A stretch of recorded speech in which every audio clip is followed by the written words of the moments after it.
আমি সোফায় বসে মোবাইল চাপতেছি, এমন সময় বাবা এসে আমার হাতে একটি কাগজ ধরিয়ে দিয়ে বলল, ধর এটা। কি এটা? তোর টিসি আর দরকারি কাগজপত্র। মানে কিসের টিসি? তোর আর এই ভার্সিটিতে পড়া হচ্ছে না, ঢাকায় গিয়ে ভর্তি হবে। মানে কি বলছো এসব? তোমার মাথা ঠিক আছে তো? আমি কেন এই ভার্সিটি থেকে অন্য ভার্সিটিতে ভর্তি হব? হ্যাঁ, আমার মাথা ঠিক আছে। তুই যা শুরু করেছিস তোকে এখানে রাখা যাবে না। আমি আবার কি করলাম? কি করিসনি সেটা বল। রাশেদ সাহেবের ছেলেকে মেরে কি হাল করেছিস? এখন হসপিটালে রয়েছে সে। রনি তো আমার সাথে গ্যাঞ্জাম করতে এসেছিল, তাই তাকে মেরেছি। যা করার করেছিস, এখন তুই ঢাকা চলে যা। রাশেদ সাহেবের অনেক ক্ষমতা, তোর কখন কি করে বসে তা বলা যায় না। তোমার ছেলেও কিছুতেই কম না। চুপ কর হারামজাদা, কাল সকালেই চলে যাবি। দেখ বাবা, তুই ছাড়া আমার আর তোর মায়ের কেউ নেই। তোর কিছু হয়ে গেলে আমরা কি নিয়ে থাকবো বল? আচ্ছা আচ্ছা যাব, কিন্তু বাবা ওখানে গিয়ে কোথায় থাকবো? ঢাকায় তো কাউকে আমি ঠিক মতো চিনিও না। তোর থাকা নিয়ে ভাবতে হবে না, ওখানে আমার বন্ধু আমজাদ থাকে, ওর ওখানেই থাকবি। আচ্ছা।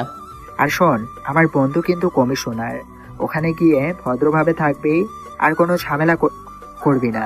যা এখন তোর জামা কাপড় গুছিয়ে রাখ। তারপর বাবার কাছ থেকে আমার কাগজপত্র নিয়ে রুমে চলে এলাম। আমার ব্যাগ গোছাচ্ছি। ব্যাগ গোছাতে গোছাতে আপনাদের আমার পরিচয়টা দিয়ে দেই। আমি ইমরান, সিলেট থাকি। আমি বাবা মায়ের একমাত্র সন্তান, এবার অনার্স 3য় বর্ষের ছাত্র। একটু বকাটে, কিন্তু পড়াশোনায় ভালো। রাশেদ সাহেব হলো আমাদের এলাকায় এমপি, আর রনি হলো এমপির ছেলে, যাকে আমি মেরে হসপিটালে শুয়ে দিয়েছি। ভার্সিটিতে একটা ঝামেলা হয় সেই কারণে। আর আমার বাবা সিলেটের একজন ছোটোখাটো নামকরা ব্যবসায়ী। আমারও ব্যাগ গোছানো শেষ, তাই মায়ের কাছে গেলাম। মা, মা। কি হয়েছে? তুই এইভাবে ডাকছিস কেন? বাবা কি বলেছে তুমি জানো? জানি। তুমি কিছু বললে না? আমাকে ছেড়ে থাকতে তোমার কষ্ট হবে না? হবে, কিন্তু তোর বাবা যেটা করছে তোর ভালোর জন্যই তো করছে। কিন্তু? কোনো কিন্তু না। বুঝলাম, এখানেও কিছু হবে না, তাই চলে এলাম বন্ধুদের সাথে দেখা করতে। সবাই মতির চাঁদার দোকানে বসে আড্ডা দিই। ওখানে এসে বললাম, কিরে ফকিন্নির দল, কি খবর? আর খবর, রনির যে কি অবস্থা করেছিস না জানি, এমপি তোর কি করে বসে। ধুর, ওসবে এই ইমরান ভয় পায় না। তা তো জানি, কিন্তু ভাই ভয় হয়। তোরা কি আমার বন্ধু? এত ভয় তো তোরা আগে পেতি না। একটা কথা বলি, তুই কিছুদিন শহরের বাইরে যা। হ্যাঁ, তোদের এটাই বলতে এসেছি। কাল ঢাকা যাচ্ছি, সেখান থেকে পড়াশোনা করব। ভাই মজা করিস না, আমি সিরিয়াসলি বলছি। আরে মজা না, বাবা তার এক বন্ধুর বাসায় থাকার ব্যবস্থা করেছে। মতিন চাচা, 4 কাপ চা আর 4টা সিগারেট দাও। চা সিগারেট খেয়ে বন্ধুদের সাথে কিছুক্ষণ আড্ডা দিলাম। তারপর বললাম, কাল সকালে আমার ট্রেন, তোরা সবাই সকালে স্টেশনে পৌঁছে যাবে। Okay bro. বন্ধুদের সাথে আড্ডা দিয়ে বাড়ি ফিরলাম। সবাই মিলে খাওয়া দাওয়া করলাম। তখন বাবা বলল, ইমরান, তোর যা গোছানোর গুছিয়ে ফেল। দুপুরেই সব গুছিয়ে রেখেছে। খুব ভালো কাজ করেছিস। আর ওখানে গিয়ে কোনো দুপুরে একবার বলেছে, এখন আবার বলার কোনো দরকার আছে? দরকার নেই মানে? তোকে মনে করিয়ে দিলাম। কিন্তু আমি তো ওখানে কিছু চিনি না, কি করে যাব? তোর চিনতে হবে না, তোকে চিনে নেবে। আমজাদকে তোর ফটো পাঠিয়ে দিয়েছি, তোকে স্টেশনে আমজাদ নিতে আসবে। ও, যা গিয়ে শুয়ে পড়, বেশি রাত করিস না। আমি রাতে খাওয়া দাওয়া করে রুমে চলে এলাম। তারপর অনলাইন থেকে ট্রেনের টিকিট কিনে রাখলাম। কিছুক্ষণ বন্ধুদের সাথে চ্যাট করলাম, তারপর ঘুমিয়ে পড়লাম। সকালে মায়ের ডাকে ঘুম ভাঙলো। ইমরান ওঠ, তাড়াতাড়ি ওঠ, দেরি হয়ে গেল, আর ট্রেন পাবি না। কিসের ট্রেন? তোর না আজকে ঢাকা যাওয়ার কথা? ও হ্যাঁ। ফ্রেশ হয়ে রেডি হয়ে নিচে আয়। আমি এক লাফে উঠে রেডি হয়ে নিচে এসে নাস্তা করলাম। তারপর বাবা গাড়ি নিয়ে স্টেশনের উদ্দেশ্যে রওনা দিলাম। সেখানে পৌঁছে দেখি হারামিগুলা সব হাজির। আমাকে দেখে সবাই চড়িয়ে চড়ল। ট্রেন চলে এলো। সবাইকে বিদায় জানিয়ে ট্রেনে উঠলাম। প্রায় 4 ঘন্টা পর ঢাকা এসে পৌঁছালাম। ট্রেন থেকে নামার পর কে যেন পেছন থেকে ডাক দিল। আমি পেছনে বেরতেই একটা সুন্দরী মেয়ে এসে, হাই, আমি সামিয়া। আপনি নিশ্চয়ই ইমরান? হ্যাঁ, কিন্তু আপনি কে আর আমার নাম জানলেন কিভাবে? বাবার কাছ থেকে শুনেছি। আপনার বাবা মানে আমজাদ আঙ্কেল? আমি কমিশনার আমজাদ হোসেনের মেয়ে। ও, আঙ্কেল এলেন না যে? বাবা একটু কাজে ব্যস্ত। ও, তারপর আমরা কথা বলতে বলতে গাড়ির কাছে চলে এলাম। কিছুক্ষণ পর গাড়ি একটা বড় বাড়ির সামনে এসে থামলো। গাড়ি থেকে নেমে সামিয়া কলিং বেল বাজালো। একটু পর একজন মহিলার দরজা খুলে দিল। তুমি নিশ্চয়ই নাজিম ভাইয়ের ছেলে ইমরান? জি আন্টি। মনে হয় উনি আমজাদ আঙ্কেলের স্ত্রী। তারপর সবার সাথে কথা হলো, সবার সাথে মানে আন্টির সাথে। আঙ্কেল মনে হয় অফিসে।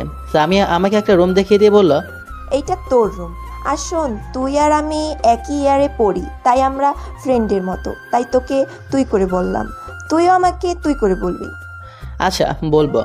তোর পাশের রুমটা নওশিনের। নওশিনকে? আমার ছোট বোন, ভার্সিটি গেছে, এলে পরিচয় করিয়ে দেব। আচ্ছা। আমি রুমে গিয়ে ফ্রেশ হয়ে নিচে গিয়ে খাওয়া দাওয়া করে রুমে এসে ঘুমিয়ে পড়লাম। অনেক ক্লান্ত ছিলাম তো, বিকেলের দিকে ঘুম ভাঙলো। নিচে গিয়ে দেখি আন্টি, সামিয়া ও আরও একটা মেয়ে বসে আছে। মেয়েটার মুখ দেখা যাচ্ছে না, ঘুরে বসা। আমি নিচে যাওয়ার পর দেখি একটা পরী বসে রয়েছে।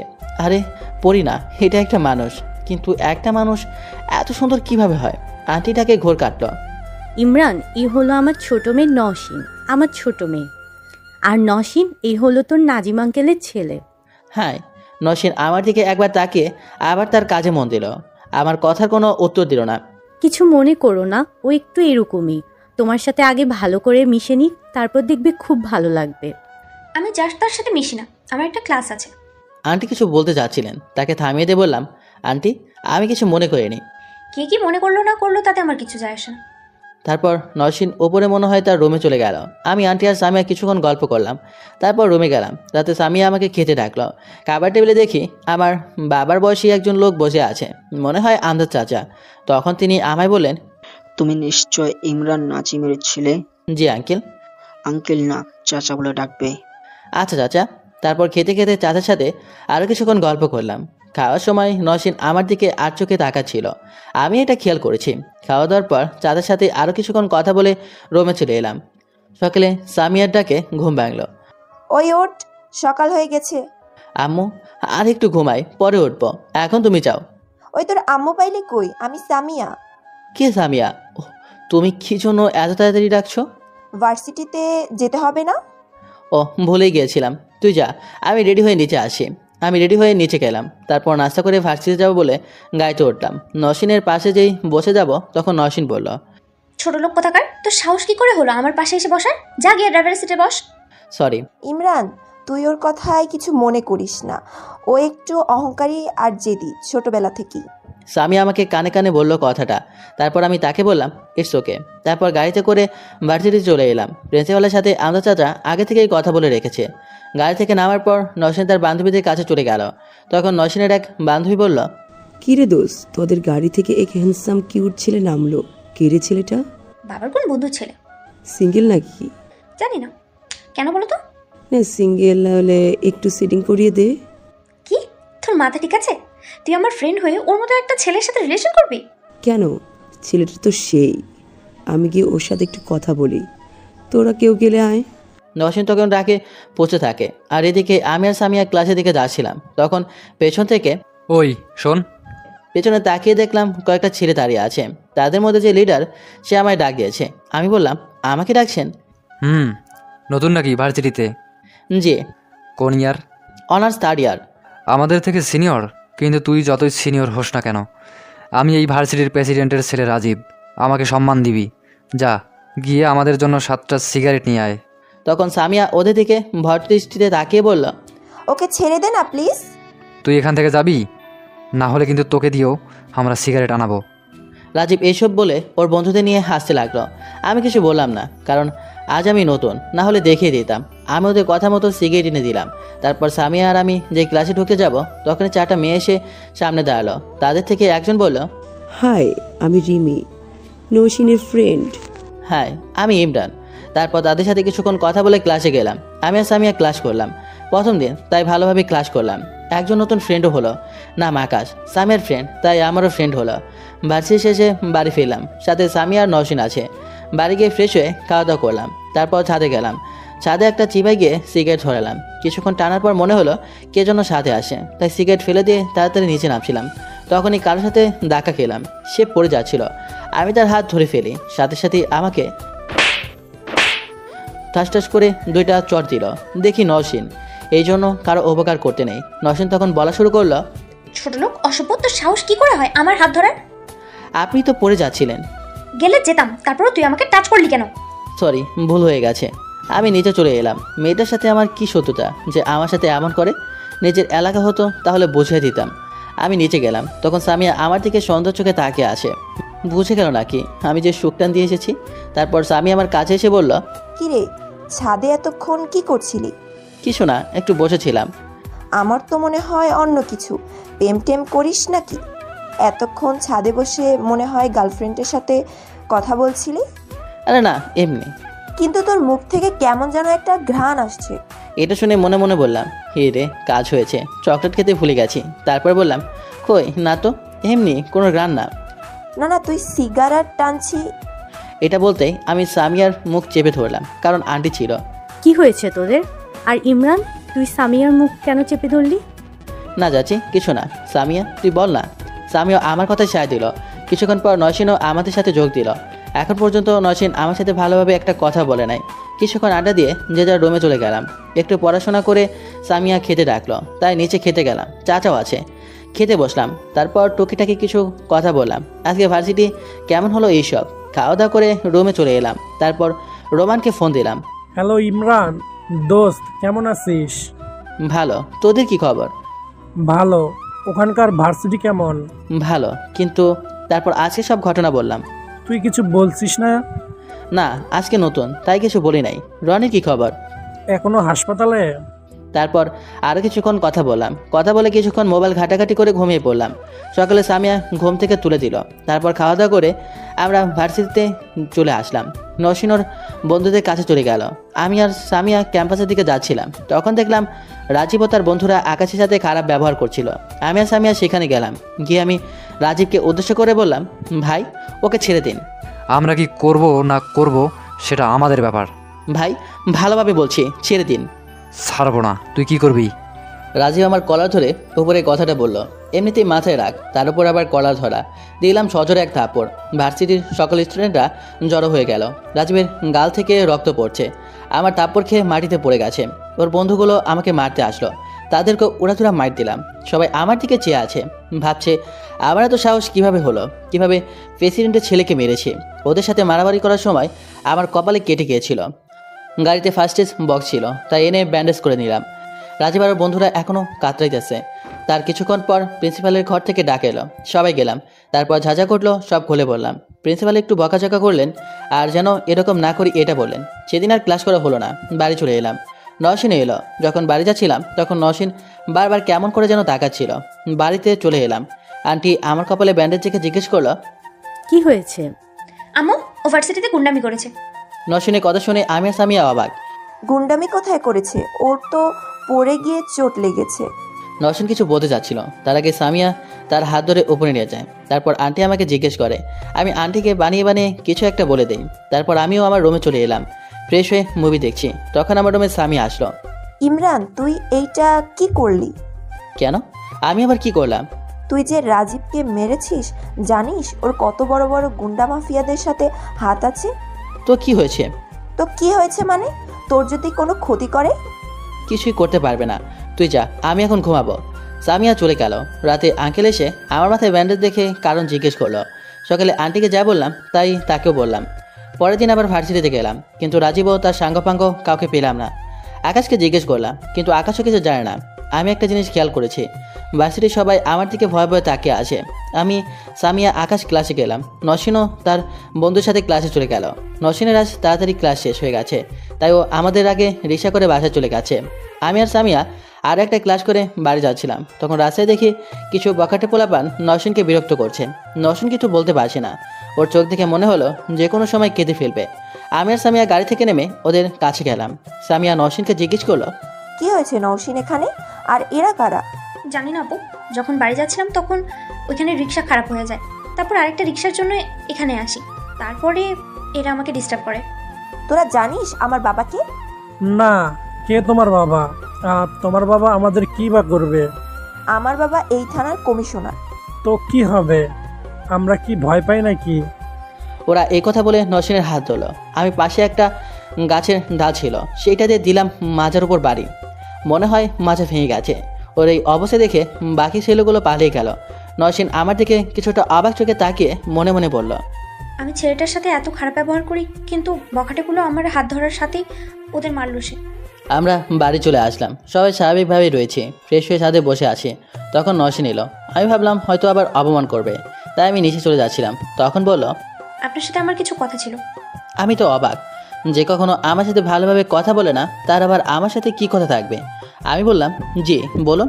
সরি এতদিন আপনার সাথে খারাপ ব্যবহার করার জন্য। It's okay. নসীন ছাদ থেকে নেমে যাচ্ছিল, তখন আবার ঘুরে ঠাস করে আমাকে একটা থাপ্পড় মারলো। তারপর বলা শুরু করলো, অসভ্য ছোট লোক কোথাকার, যে একটু কথা বলেছি সাথে সাথে লুচ্চবি করা শুরু করে দিয়েছে। আমি কিছু বুঝতে পারলাম না কি হয়েছে। গালে হাত দিয়ে দাঁড়িয়ে থেকে জিজ্ঞেস করলাম, কি হয়েছে, আমাকে মারলেন কেন, আমি কি করেছি? লুচ্চা কোথাকার, আমার অন্য ধরে টাননি কেন? আমি তো নসীনের কথা শুনে অবাক। তখন দেখি নসীনের ওনা ছাদের পাঁচিলের রডে আটকে গেছে। আমি ওনা ছাড়িয়ে দিয়ে বললাম, আপনার ওনা ধরে আমি টানিনি, আপনার ওনা এখানে আটকে গিয়েছিল। সব ছেলে একরকম হয় না, কিন্তু আপনার মতো অহংকারী মেয়েদের কাছে সবাই সমান। আপনার যত অহংকার আপনার রূপ নিয়ে, আপনি একদিন আপনার এই অহংকার নিয়ে পস্তাবেন। আমি কথাগুলো বলে নিচে চলে আসলাম। তখন দেখলাম নসীনের মুখ অনুশোচনায় কালো হয়ে গেছে। তারপর আমি আকাশকে ফোন দিয়ে পার্কে গেলাম। আজকে খুব মন খারাপ, তাই অনেকক্ষণ পার্কে বসেছিলাম। আকাশের সাথে টুকটাক কথা বলছিলাম। আকাশের কথা শুনে মনে হলো আকাশ সামিয়াকে পছন্দ করে, কিন্তু বন্ধুত্ব নষ্ট হয়ে যাওয়ার ভয়ে কিছু বলতে পারে না। আমি আগেও ক্লাসে বসে খেয়াল করেছিলাম ব্যাপারটা। সামিও আকাশকে ভালোবাসে, কারণ আমার সাথে যেভাবে কথা বলে সেভাবে আকাশের সাথে বলে না। আকাশের সাথে কথা বলার সময় একটু লজ্জা পায়। অনেকবার খেয়াল করেছি। আকাশের সাথে আড্ডা দিয়ে সন্ধ্যা থেকে বাড়িতে ফিরলাম। চাচি রান্নাঘরে, নসীন আর সামিয়া সোফায় বসে টিভি দেখছে। আমি যাওয়ার পর নসীন অনুশোচনায় নিজের মাথা নিচু করে ফেললো। তখন সামিয়া বলল, এতক্ষণ কোথায় ছিলি? সেই দুপুরে বেরিয়েছিস? আকাশের সাথে পার্কে বসে আড্ডা দিচ্ছিলাম। তোর সাথে আকাশও ছিল? আকাশই আমাকে ডেকেছিল। কেন কেন? বলো ও নাকি একটা মেয়েকে পছন্দ করে। মেয়েটাকে নাম কি? মেয়েটা আমাদের ভার্সিটিতেই পড়ে, কিন্তু ও নাম জানে না। দেখলাম সামিয়ার মুখটা কালো হয়ে গেছে। ভেবেছিলাম হয়তো ওর কথাই বলবো। এতক্ষণ ধরে নসীন আমাদের কথা শুনছিল। সামিয়া রুমে চলে গেল। আমি রুমে গিয়ে কিছুক্ষণ বন্ধুর সাথে কথা বলে বই পড়ছিলাম। তখন আসতে পারি? পেছনে তাকে দেখি নসীন দরজার কাছে দাঁড়িয়ে আছে। আমি বললাম, আসুন, আপনাদেরই তো বাড়ি, অনুমতি নেওয়ার দরকার নেই। দুপুরের জন্য সরি, আমি বুঝতে পারিনি, প্লিজ ক্ষমা করে দেন। ইটস ওকে, ক্ষমা চাইতে হবে না। না, আপনি আমাকে ক্ষমা করে দিন, নাহলে আমি শান্তি পাবো না। আচ্ছা, ক্ষমা করে দিলাম, কিন্তু এখন এই সময় এখানে কেন? না, মা আপনাকে খেতে ডাকছিল। ওকে, আপনি যান, আমি আসি। না, আপনি আমার সাথেই যাবেন। এই বলে নসীন জোর করে আমার হাত ধরে টেনে নিয়ে যেতে লাগলো। যখন সিঁড়ি দিয়ে নামছিল তখন সামিয়া হাঁ করে তাকিয়েছিল। হয়তো ভাবছে যে নসীন আমাকে সহ্যই করতে পারে না, সে আমাকে হাত ধরে টেনে নিয়ে যাচ্ছে। আমাকে নিয়ে একটা চেয়ারে বসালো। তার পাশের চেয়ারে নসীন বসলো। সামিয়া এইসব দেখে তো মিষ্টি মিষ্টি হাসছে, আর আমি তো পুরাই টাসকি। এই মেয়ের একদিনের ভেতর কি হলো? আমি এইসব ভাবছি আর খাচ্ছি। মাঝে মাঝে খেয়াল করছি নসীন আর চোখে আমার দিকে তাকাচ্ছে। এদিকে সামিয়া এসব ভালো মতোই খেয়াল করছে আর মুখ চেপে হাসে। খাওয়া দাওয়া করে রুমে চলে এলাম। তারপর কিছুক্ষণ কাজ করে ঘুমিয়ে পড়লাম। সকালে ঘুম থেকে উঠে ফ্রেশ হয়ে নাস্তা করতে বসলাম। আমার পাশের চেয়ারে নসীন বসলো। নাস্তা করে আমি আর সামিয়া গাড়ির কাছে গেলাম, আর নসীন রুমে গেল ওর একটা জরুরি নোট আনতে। তখন সামিয়া বলল, কিরে দোস্ত, কাহিনী কি? কিসের কাহিনী? এমন ভাব পড়ছে যেন বোঝে না কিছু। সত্যি আমি কিছু বুঝতেছি না।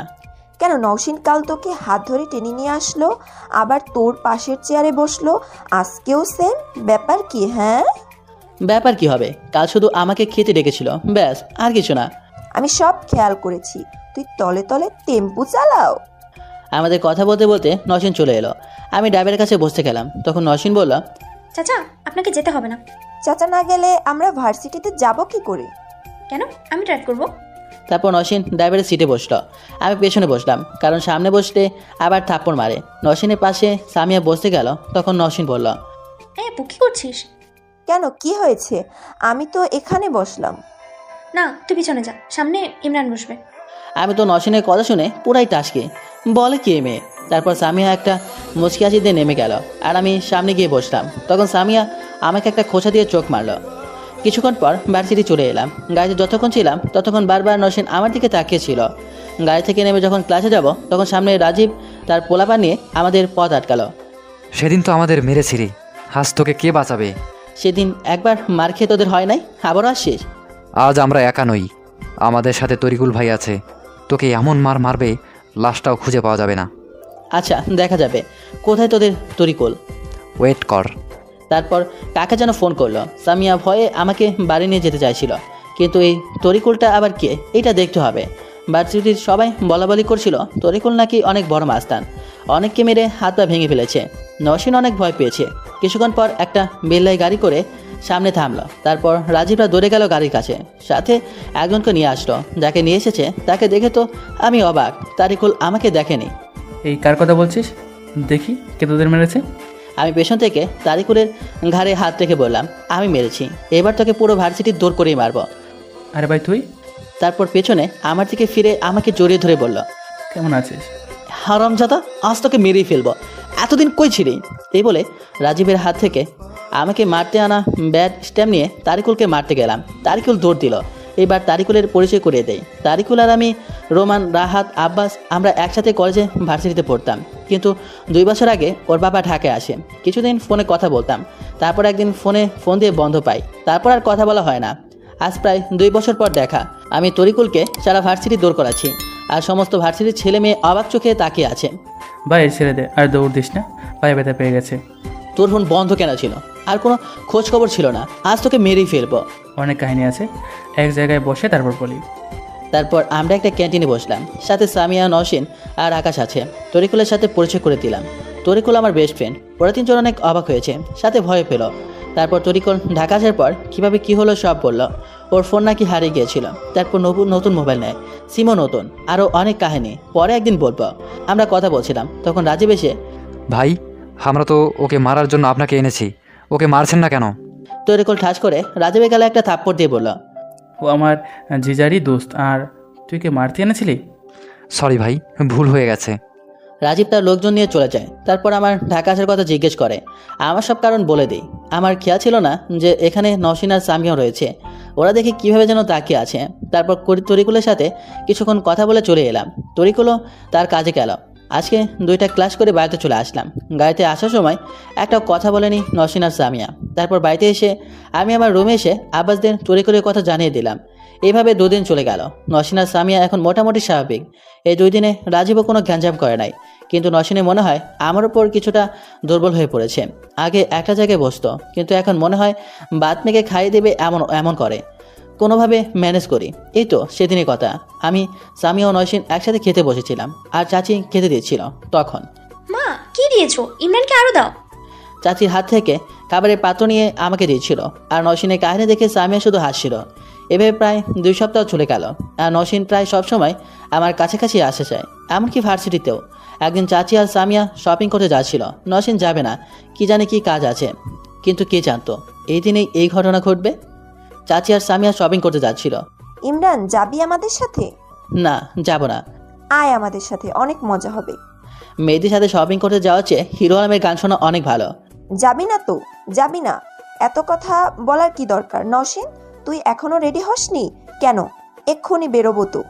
নওশিনকে উদ্দেশ্য করে শেষের কথাটা বলল। নওশিন একবার আমার দিকে তাকিয়ে তারপর সামিয়াকে বলল, আমি যাব না। তোর আবার কি হলো? যাবি না কেন? আমার কাজ আছে। তোর কিসের কাজ? হ্যাঁ, আচ্ছা তুই থাক তোর কাজ নিয়ে, আমরা গেলাম। চাচি আর সামিয়া বেরিয়ে যায়।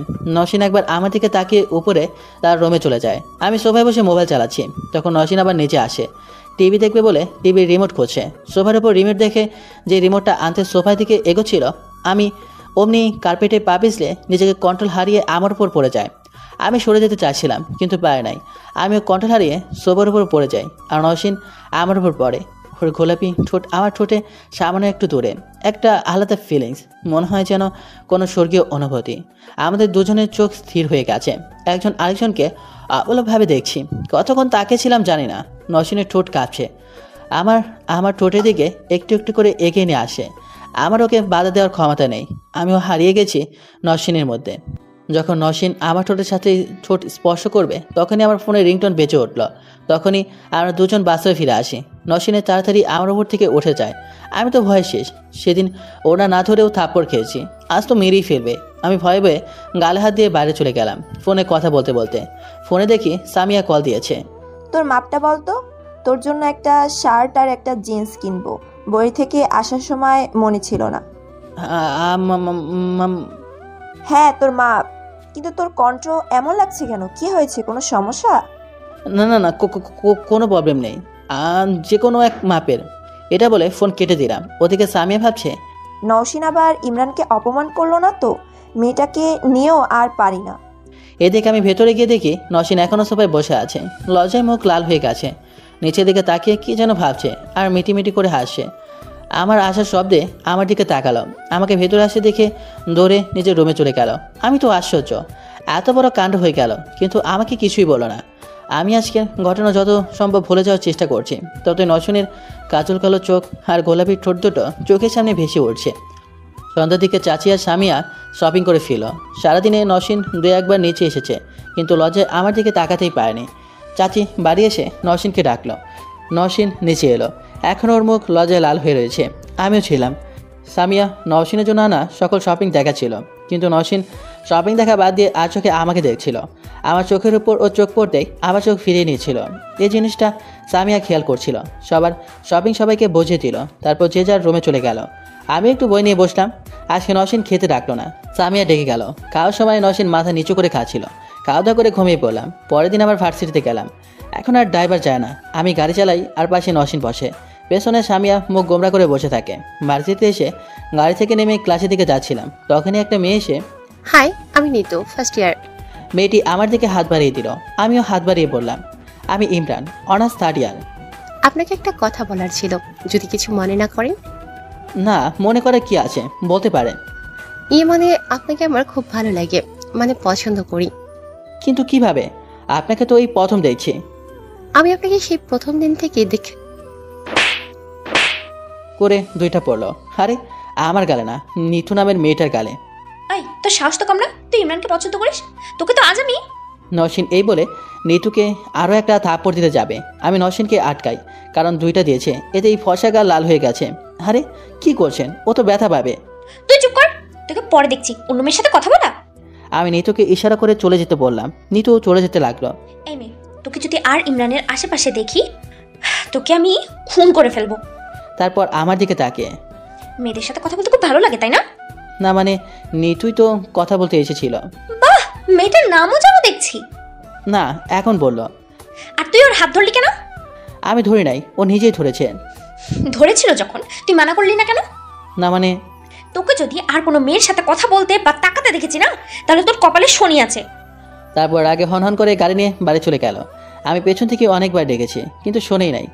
আমারও আর কোনো উপায় না দেখে রিক্সা নিয়ে বাইরে চলে এলাম। আজও ক্লাস করা হলো না। বাড়ি আসার সময়, কি রে, কি বুঝলি? মানে কি বুঝবো? কি বুঝবি মানে? তোকে নওশিন ভালোবাসে এইটা? ও আমাকে ভালোবাসে এইটা তুই এত শিওর কিভাবে? কারণ একটা মেয়ে তার সব কিছুর ভাগ দিতে পারবে, কিন্তু ভালোবাসার না, বুঝলি বুদ্ধু? কিন্তু নসীন যে আমাকে ভালোবাসে কোনোদিন তো বলে নাই। মেয়েরা সব কথা বলে না, বুঝে নিতে হয়। কথা বলতে বলতে বাড়ি চলে এলাম। কলিং বেল বাজতেই চাচি দরজা খুলে দিল। চাচি আমাদের দেখে জিজ্ঞেস করলো, কি রে, তোরা এখন এলি? কিছুক্ষণ আগে নসীন এলো, দেখে মনে হলো অনেক রেগে আছে। কিছু কি হয়েছে ভার্সিটিতে? না চাচি, ওর বান্ধবীদের সাথে একটু ঝগড়া হয়েছে তাই। ও এই ব্যাপার। সেই ভার্সিটি থেকে এসে ঘরে দরজা বন্ধ করেছে তো করেছে, খুলছেই না। তোরা গিয়ে দেখ তো একটু। আচ্ছা মা, যাচ্ছি। তারপর আমরা উপরে চলে গেলাম। তখন সামিয়া বলল, তুই যা, গিয়ে ওর রাগ ভাঙিয়ে আয়। আমি কিভাবে? আমি পারবো না। ওর রাগ করেছে কার জন্য? কার জন্য? তোর জন্য। তাই ওর রাগ ভাঙানোর দায়িত্ব তোর। আমাকে সামিয়া ধাক্কা মারে। আমি নসীনের রুমের সামনে দাঁড়িয়ে আছি, সাহস পাচ্ছি না কি করব, ডাকবো কি না। নিজের বুকে থুতু দিয়ে ডাক দিলাম, নসীন প্লিজ দরজা খুলেন। আমি মনে হয় ওকে আপনি করে বলায় অনেক বড় ভুল করেছি। কোনো কিছু না বলে কি যেন একটা জোরে দরজায় মেরেছে। আমি কিছুক্ষণ পর আবার ডাক দিলাম, কোনো সারা শব্দ পেলাম না। তারপর বললাম, আচ্ছা আমি ফ্রেশ হতে গেলাম। আমি এটা বলে দরজার এক সাইডে গিয়ে দাঁড়ালাম। কিছুক্ষণ পর দরজা খোলার আওয়াজ পেলাম। দেখলাম নসীন দরজা থেকে মুখ বাড়িয়ে কাকে যেন করছে, মনে হয় আমাকেই। আমি এক লাফে ওর সামনে গিয়ে দাঁড়ালাম। দেখলাম ওর চোখ মুখ লাল হয়ে গেছে, এতক্ষণ কান্না করেছে। আমাকে দেখে ওর রুমে নিয়ে গিয়ে আবার দরজা লাগিয়ে দিল। তারপর নসীন ওর খাটে গিয়ে বসলো, আর আমি একটা চেয়ার টেনে বসলাম। নসীন এখন ফুপিয়ে ফুপিয়ে কাছে। প্রায় আধা ঘন্টা হয়ে গেছে আমি বসে রয়েছি আর ওর কান্না দেখছি। যদি কিছু বলি তাহলে আমার অবস্থা খারাপ করে দেবে। এবার একটু সাহস করে বললাম, আরে কাছেন কেন? এই সামান্য ব্যাপার নিয়ে কেউ কান্না করে? এই তুই চুপ করবি? তোর কি, হ্যাঁ? তোর তো মেয়েদের সাথে ফষ্টি নষ্টি করতেই ভালো লাগে। জানো আজ যখন নিতু তোমার হাত ধরেছিল, আমার তখন কত কষ্ট হয়েছিল। আপনার কেন কষ্ট হয়েছে? কারণ কারণ কারণ কি? কারণ আমি তো আমি কি? কিছু না, যাও তো। আচ্ছা আমি গেলাম, এটা বলে আমি বেরিয়ে যেতে লাগলাম। তখনই নসীন আমার হাত ধরে বলল, একটু শোনো। জি বলেন। প্লিজ আমাকে তুমি করে বলো। আচ্ছা চেষ্টা করব, এখন যাই। চেষ্টা না, বলতেই হবে, নাহলে আমার ঘর থেকে যেতে দেবো না। আচ্ছা বলবো। তারপর আমি নসীনের রুম থেকে বেরিয়ে এলাম। এবার আমি পুরোপুরি নিশ্চিত যে নসীন আমাকে ভালোবাসে, আমি ওকে ভালোবেসে ফেলেছি। সামনে 17 তারিখ নসীনের জন্মদিন, ভাবছি ওই দিন ওকে প্রপোজ করব। এভাবে কেটে গেল 8 দিন। এই 8 দিনে আমি ভালোভাবে বুঝে গেছি নসীন আমাকে কতটা ভালোবাসে। আর স্বামীও আমাদের বিষয়টা জানে, তাই মজা করে মাঝে মাঝে আমাকে দুলাভাই ডাকে। আজ 17 তারিখ, নসীনের জন্মদিন। অনেক মেহমান এসেছে, পুরো বাড়ি সাজিয়েছে। সব দায়িত্ব আমার ওপর। নসীনের বান্ধবী কাজিনরা সবাই চলে এসেছে। আমি তরিকুলকে ইনভাইট করলাম, আসে নাই কমিশনারের ভয়ে। আমি ড্রয়িং রুমে বসে বিভিন্ন সাজানো দেখছি, কোথায় কোনো কম পড়লো না তো। তখন দেখলাম নসীন ওপর থেকে নিচে নামছে। ওকে অপরূপ সুন্দর লাগছে, যা ভাষায় প্রকাশ করতে পারবো না। তখন দেখলাম নসীনের এক কাজিন, নাম আয়ান, নসীনের কাছে গেল। নসীনের সাথে হেসে হেসে কথা বলছে, আর আয়ান কথায় কথায় নসীনের শরীরে স্পষ্ট করার চেষ্টা করছিল। এক পর্যায়ে দেখলাম নসীনকে হাত ধরে উপরে নিয়ে গেল। আমি ওদের পেছনে গেলাম, দেখি আয়ান নসীনকে দেয়ালে 2 হাত চেপে ধরে রয়েছে আর কিস করতে যাচ্ছে। নসীন যথাসম্ভব চেষ্টা করছে নিজেকে ছাড়ানোর জন্য, কিন্তু আয়নের শক্তির কাছে পাচ্ছে না। আমি আর নিজেকে ঠিক রাখতে না পেরে দূরে গিয়ে দিলাম এক লাথি। আয়ন ছিটকে গিয়ে পড়লো কিছুটা দূরে। আমি আয়নকে ইচ্ছে মতো মারতে লাগলাম। তখন কে যেন আমাকে জোরে একটা থাপ্পড় দিল। যে দিয়েছে তাকে দেখে তো আমি পুরো অবাক, কারণ সে আর কেউ নয়, সে হলো নসীন। ছোট লোকের বাচ্চা, তোর সাহস কি করে হয় ওকে মারার? ছোট লোক কোথাকার, তোকে এই জন্য কি আমাদের বাড়িতে থাকতে দিয়েছি? ছোট লোক একটা, যা আমার সামনে থেকে। আমি নসীনের এই আচরণে কিছু বলার ভাষা হারিয়ে ফেলেছি। এর মধ্যে সামি আর নসীনের কিছু বান্ধবীরা এখানে এসেছে। আমি কিছু বললাম না, মাথা নিচু করে চলে এলাম নিজের রুমে। আর ভাবতে লাগলাম, হায় রে ভালোবাসা। এতদিন একটা ছলনাময়ীকে ভালোবেসেছিলাম, কি দোষ করেছিলাম? শুধু ভালোবেসেছিলাম। এখন ইচ্ছা করছে চিৎকার করে কাঁদতে, কিন্তু ছেলেদের কাঁদতে চলে না। না, আমি রুমে বসে নসীনের কথা ভাবছি। তখন সামি আর আকাশ দরজা ধাক্কা ছিল। আমি কোনো কথা বলি নাই। কিছুক্ষণ ডাকাডাকি করার পর চলে গেল। আর ওদিকে নসীন কেক কাটার সময় আমাকে খুঁজছিল, কিন্তু কোথাও না পেয়ে ভাবতে লাগলো, আমি রাগের মাথায় কি করলাম? আয়ান আমার সাথে খারাপ কাজ করতে চেয়েছিল, আমার উচিত ছিল আয়ানকে বাড়া। আর ইমরান তো ওকে মেরে ঠিকই করেছে, আর আমি কিনা ওকে এই হাত দিয়ে মেরেছি। কি করে পারলাম এটা? এত লোকজনের ভেতরে সব ভুলিয়ে ফেলেছি। আয়নের রাগ আমি ইমরানের উপরে নিয়েছি। ইমরান তো এখন আমাকে ভুল বুঝবে। এইসব নসীন ভাবছে আর ভিড়ের মাঝে আমাকে খুঁজছে। তারপর নসীন কেক কেটে সবাইকে আর না দাঁড়িয়ে রেখে দৌড়ে আমার রুমে চলে যায়। সবাই ওর এই কাণ্ড দেখে অবাক। নসীন রুমে গিয়ে কান্না করতে থাকে, চিৎকার করে এক পর্যায়ে কান্না করতে করতে ঘুমিয়ে পড়ে। আমিও কখনো ঘুমিয়ে পড়ি মনেই নাই। সকালে ঘুম থেকে উঠে দেখি অনেক বেলা হয়ে গেছে। মনে হয় ডেকেছিল, কিন্তু আমি শুনিনি। আমি ফ্রেশ হয়ে নিচে এলাম, দেখি নসীনের কাজিন আর আয়ানও আছে। দেখলাম আয়ান আমার দিকে তাকাচ্ছে আর শয়তানি হাসি দিচ্ছে। বুঝলাম কাল রাতের ঘটনার জন্য। নিচে গেলাম। চাচা জিজ্ঞেস করলো, কাল কেক কাটার সময় কোথায় ছিলি? চাচা, কাল একটু শরীর খারাপ লাগছিল, তাই রুমে গিয়ে রেস্ট নিয়েছিলাম। ডাক্তার দেখেছিস? না। চল নাস্তা করে আমার সাথে ডাক্তারের কাছে যাবি। আরে চাচা লাগবে না, এখন ঠিক আছে। সত্যি তো? জি চাচা। চাচা আমার সাথে কিছুক্ষণ কথা বলে চলে গেলেন অফিসে। এতক্ষণ নিচে ছিলাম, কিন্তু কোথাও নসীনকে দেখতে পেলাম না। আমার বেহায়া মনটা শুধু নসীনকেই খুঁজতেছে। তারপর সেখান থেকে ছাদে চলে গেলাম। ছাদে বসে সিগারেট খাচ্ছি। তখন কে যেন পেছন থেকে আমার কাঁধে হাত রাখলো। পেছনে দেখি নসীন। ওকে দেখে কাল রাতের ঘটনা আবার মনে পড়ে গেল। এক ঝটকায় ওর হাত ছাড়িয়ে নিলাম। সাথে সাথে আমাকে ওর সর্বশক্তি দিয়ে জড়িয়ে ধরলো আর বলতে লাগলো, আমাকে মাফ করে দাও, আমি ভুল করে তোমাকে মেরেছি। আমার তখন মাথা ঠিক ছিল না। আমাকে ছাড়ো প্লিজ, প্লিজ আমাকে মাফ করে দাও। আমি তোমাকে ভালোবাসি, প্লিজ। ভালোবাসা? একটা তাচ্ছিলের হাসি দিয়ে বললাম, যদি তুমি অভিনয়টা বা সিনেমা না করতে তাহলে অনেক বড় অ্যাওয়ার্ড পেতে। আফসোস আমার কাছে কোনো অ্যাওয়ার্ড নেই, শুধু ভালোবাসা ছিল, সেটাও আর নেই। আমি নসীনকে জোর করে ছাড়িয়ে চলে এলাম। আর নসীন ছাদে বসে কাঁদছিল। কাঁদো, তাতে আমার কি? কাল সারা রাত ধরে কাঁদার কারণে নসীনের চোখ ফুলে গেছে, লাল হয়ে গেছে, একটা বিকৃত চেহারা। আমিও নিচে চলে এলাম। আমি আসার পর আর দেখলাম ছাদে দিয়ে গেল। প্রায় 5 মিনিট পর আবার নিচে এলো, কিন্তু ওর 2 গালে হাত দিয়ে রয়েছে। আয়নের গালে হাত দেখে তার কাজিন রাজিয়া বলল, কি রে, তুই মুখে হাত দিয়ে আছিস কেন? না এমনি। না কিছু হয়েছে, তুই ছাদে গেলি স্বাভাবিকভাবে, কিন্তু এখন কি হয়েছে? এক প্রকার জোর করে আয়নের হাত ছেড়ে নিল। ভাই কি করব, গাল ফুলে গেছে, 2 গালে 5 আঙ্গুলের দাগ পড়ে গেছে। সবাই এটা দেখে অবাক। কিরে তোর এই অবস্থা কি করে হয়েছে? কে মেরেছে তোকে? নওশিন। আমার আয়নের অবস্থা দেখে খুব হাসি পাচ্ছিল। সামিও হাসছিল মুখ টিপে, কিন্তু আর ধরে রাখতে না পেরে সবার সামনে জোরে হেসে দিল। আমি আর সেখানে থাকলাম না, আজ কোনো কিছু ভালো লাগছে না, তাই চলে গেলাম তরিকুলের সাথে আড্ডা দিতে। আর ওদিকে নওশিন নিচে নেমে আমাকে খুঁজছিল, কোথায় দেখতে না পেয়ে আমাকে ফোন দিয়েছিল, কিন্তু আমি রিসিভ করি নাই। তারপর ফোন সাইলেন্ট করে রেখে দিয়েছিলাম। সারাদিন আমি তরিকুলের সাথে ছিলাম। দুপুরে একটা রেস্টুরেন্টে গিয়ে খেলাম, সন্ধ্যে থেকে বাসায় ফিরলাম। কলিং বেল বাজালাম, তখন চাচির দরজা খুললো। কি ব্যাপার, এতক্ষণ কোথায় ছিলে আর আমাদের ফোন কেন ধরিস নাই? আসলে চাচি ফোনটা সাইলেন্ট করা ছিল। দেখ তোকে কতবার ফোন দিয়েছি। ফোন বের করে দেখি 173টা মিস কল।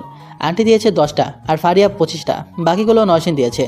সরি আন্টি, পুরনো এক বন্ধুর সাথে দেখা হয়েছিল, তার সাথে আড্ডা দিতে দিতে দেরি হয়ে গেছে। আচ্ছা যা। আমি আমার রুমে যাচ্ছিলাম, তখন নওশিন আমার হাত ধরে হাতে টান মেরে নিয়ে যায় ওর রুমে, গিয়ে দরজা বন্ধ করে দেয়। তারপরে সে আমাকে জড়িয়ে ধরে বলে, এতক্ষণ কোথায় ছিলে? এতবার ফোন দিয়েছি, ফোন ধরো নাই কেন? ছাড়ো আমাকে, আমি কারো ফোন রিসিভ করার দায় নিয়ে বসি নাই। ছাড়ো, আমার কাজ আছে। তুমি এখন আমাকে মাফ করতে পারো নাই? প্লিজ আমাকে মাফ করে দাও। আমি তোকে আর কোনোদিন আঘাত করবো না, কখনো কষ্ট দেবো না। বাহ, আপনি খুব ভালো নিখুঁত অভিনয় করতে পারেন, কিন্তু তোমার এই অভিনয়ের কারণে আমি নিজেকে তো আর কষ্ট দিতে পারবো না। আমি নওশিনকে জোর করে চারে চড়িয়ে এলাম, আর নওশিন ফ্লোরে বসে কান্না করছে আর বলছে, ইমরান, আমি তোমাকে ভালোবাসি, নিজের থেকেও বেশি ভালোবাসি। আমি সেদিকে কান্না দিয়ে আমার রুমে চলে এলাম। একটা সিগারেট ধরিয়ে বেলকনিতে বসে টানছিলাম আর নওশিনের কথা ভাবছি নওশিন কি আমাকে সত্যি ভালোবাসে নাকি নাটক করছে, এসব ভাবছিলাম আর সিগারেট টানছিলাম। তখনই হাই, ভালো আছেন? কে? ও রাজিয়া, তুমি? আমি। কেন, আসতে মানে নাকি? না, মানা নাই, কিন্তু অসময়। তুমি এখানে একা বসে আছো তাই এলাম। এখন একাকে তুই আমার বন্ধু, তাই একা থাকলেই ভালো লাগে। কিছুক্ষণ রাজের সাথে কথা বললাম, ওর সাথে কথা বলে যা বুঝলাম সে আমাকে কিছুটা পছন্দ করে। কিছুক্ষণ পর সামিয়া খেতে রাখলো, এসে আমাকে আর রাজিয়াকে গল্প করতে দেখে কিছুটা অবাক হয়ে বলল, তোরা এখানে আয়, তোদের খেতে ডাকছে। আচ্ছা যা, আমি আর ইমরান আসছি। ইমরান তোকে নিচে ডাকছে, আমার সাথে আয়। আচ্ছা চল। তারপর আমি আর সামিয়া নিচে চলে এলাম। নিচে এসে আমি সামিয়াকে জিজ্ঞেস করলাম, কই, কে ডেকেছে আমাকে? আরে তোকে এমনি বললাম, কারণ রাজিয়ার স্বভাব ভালো না। তারপর আমরা সবাই মিলে খেতে বসলাম। আমার পাশে রাজিয়া বসলো, কিন্তু এখনও নওশিন আসে নাই। কিছুক্ষণ পর নওশিন আসলো। আমার পাশে রাজিয়াকে বসে দেখে অনেক রেগে গেল, কিন্তু কাউকে কিছু বলতে পারছে না, নিজের হাত মোচাচ্ছে। তখন চাচি বললেন, কিরে নওশিন, দাঁড়িয়ে আছিস কেন? খেতে বস। বসছি। তারপর সবাই মিলে খাচ্ছিলাম। এক পর্যায়ে আমার গলায় ভাত আটকে গেল, কাশি দিয়ে উঠলাম। আর তখন রাজিয়া আমাকে পানি খাইয়ে দিল আর মাথায় হাত চাপড়ে দিল। এটা দেখে নওশিন খাবার থেকে উঠে দাঁড়ালো। তখন রাজিয়া বলল, নওশিন, তুই উঠলি কেন? খাওয়া তো শেষ হয় নাই। আমার পেট ভরে গেছে, তুই তোর মতো খা। নওশিন চলে গেল। তারপর সবাই খাওয়া দাওয়া করে যে যার রুমে চলে গেল। আয়নকে আজ নওশিনের হাতে থাপ্পড় খাওয়ার পর আজ দেখতে পায়নি। সামিয়া কাছে শুনেছি বাইরে চলে গেছে। আমি রুমে গিয়ে বাবা মার সাথে কিছুক্ষণ কথা বলে ঘুমিয়ে পড়লাম। সকালে ঘুম থেকে উঠে ফ্রেশ হয়ে ভার্সিটির জন্য বের হলাম। নওশিন ড্রাইভারকে আমাদের সাথে আনতে মানা করেছিল, কিন্তু আমি জোর করে নিয়ে এসেছি। নওশিনকে দেখলাম একটু কষ্ট পেয়েছে। তারপর আমরা ভার্সিটিতে আসলাম। রাজীব এখন আমার সাথে খারাপ কিছু করে নাই, এমনকি অন্য ছেলে মেয়েদের সাথেও না। নওশিন ওর বন্ধুদের কাছে চলে গেল, আর আমি আর সামিয়া ক্যান্টিনে গেলাম। গিয়ে দেখি আকাশ রয়েছে। আমাকে থেকে আকাশ বলল, ভাই, তোর সাথে একটু কথা আছে। কি কথা বল? এখানে না, একটু ওদিকে চল। কেন? আমার সামনে বললে সমস্যা কি? সমস্যা আছে, একটা জরুরি কথা। যা বল, দরকার নেই তোর কথা শোনার। আকাশ আমাকে এক সাইডে নিয়ে বলল, ভাই, আমি না সামিয়াকে অনেক দিন থেকে পছন্দ করি, কিন্তু বলতে পারছি না, ফ্রেন্ডশিপ নষ্ট হয়ে যাওয়ার ভয়ে। তুই একটু হেল্প কর না। তুই গিয়ে প্রপোজ করে দে। কিন্তু ভাই, ও যদি কোনো রিয়াক্ট করে? আরে না, সামিয়াও তোকে পছন্দ করে। সত্যি পছন্দ করে? তাহলে প্রপোজ করে আসি। তারপর আকাশকে সামিয়াকে প্রপোজ করলো কলম দিয়ে। আমি দূর থেকে দেখলাম সামিয়া কি জানি বললো, তারপর জড়িয়ে ধরলো আকাশকে। তারপর আমি ওদের কাছে গেলাম। এটা একটা ভার্সিটি, রোমান্স অন্য কোথাও কইরো। এখন আমার টিট কই? কিসের ট্রিট? তোমাদের যে সেটিং করে দিলাম তার টিট। আচ্ছা পরে দেব। আমি আর আকাশ একটু ঘুরতে গেলাম।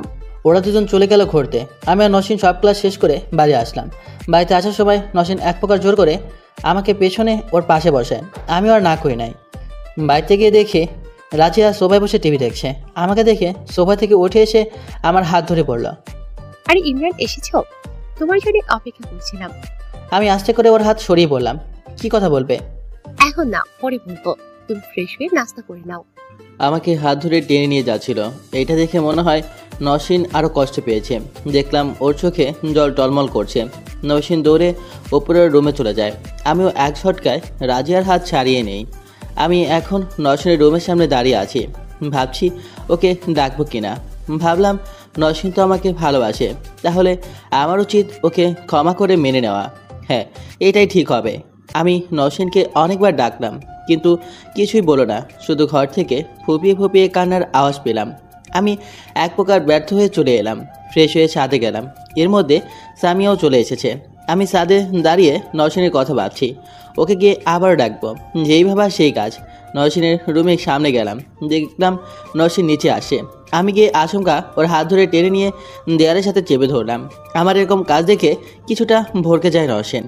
আবার বিশ্বাস করতে পারছে না যে আমি সত্যি ওর হাত ধরে টেনে নিয়ে এসেছি। ভাবছে আমি তোকে ভালোবাসি না। নসীন অবাক দৃষ্টিতে আমার দিকে তাকিয়ে আছে। আমি একটা তুড়ি দিয়ে বললাম, এটা কোনো ভ্রম নয়, সত্যি আমি। তুমি আমাকে ক্ষমা করে দিয়েছো? ভালোবাসো আমাকে? বাঁচতে পারি এক শর্তে, যদি রাজি থাকো তো। বলো, তোমাকে পাওয়ার জন্য আমি সব করতে পারি। কি শর্ত? সব মানবো। প্রথমত, এইরকম টাইট ফিটিং শর্টস ড্রেস পরা যাবে না। বাড়িতে ভালো পোশাক পরবে, আর সবসময় ওনা রাখবে। ওনা তো আমি পরি। কিন্তু সব সময় পরো না, সব সময় পরতে হবে। বাইরে গেলে বোরকা আর হিজাব পরতে হবে। তোমার জন্য সব কিছু করতে রাজি, শুধু আমাকে ভালোবাসবে। ঠিক আছে আমার মহারানী। তারপর নসীনকে জড়িয়ে ধরলাম। নসীন আমার বুকে মাথা রাখলো। দেখলাম কান্না করছে। কি হয়েছে, কাঁদছো কেন? কাঁদবো না? জানো আমি কতটা কষ্ট পেয়েছি এই কয়েকদিন। আমিও কি কম কষ্ট পেয়েছি? কথা দাও আর কোনোদিন কষ্ট দেবে না। আচ্ছা, কথা দিলাম আমার প্রেয়সীকে আর কোনোদিনও কষ্ট পেতে দেব না। আবার বুকে জড়িয়ে নিলাম। কতক্ষণ ছিলাম জানি না, হঠাৎ সামিয়া ডাকে আমাদের চেতনা ফিরল। অনেক রোমান্স হয়েছে, এবার আপনারা দুজন নিচে চলুন, দয়া করে। আপনাদের নিচে ডাকছে। তুই যা আপু, আমরা একটু পরে আসছি। না, তোদের আমার সাথে যাওয়া লাগবে, চলো। তুই যাবি নাকি আকাশ আর তোর কথা চাচিকে বলবো? আমাকে ব্ল্যাকমেল করছিস? যা ভাগ, যাওয়া লাগবে না, আমি যাই। পরে আম্মু যখন জানতে চাইবে তখন এতটাই বলবো যে তার মেয়ে প্রেম করছে। আরে না না আপু, আসছি তো। তারপর আমরা তিনজন নিচে আসি। চাচি আমাদের চা নাস্তা দেয়। রাজিয়া আমার পাশে বসে চেয়েছিল, কিন্তু তার আগে নসীন বসে পড়ে। রাজিয়া মন খারাপ করে অন্য পাশে বসে। তারপর আমরা চা নাস্তা করে যে যার কাজে লেগে যাই। রাজিয়া মেহমান, তাই বসে বসে টিভি দেখছে। আমি, নসীন, সামিয়া যে যার রুমে গিয়ে পড়তে বসলাম। আমি পড়তেছি, তখন নসীন এলো আমার রুমে। তুমি এখানে কেন?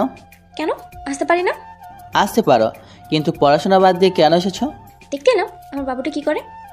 দেখা হয়েছে, এবার গিয়ে পড়তে বসো। যেতে পারি, কিন্তু একটা জিনিস লাগবে। দাঁড়া, আমি নিচ্ছি।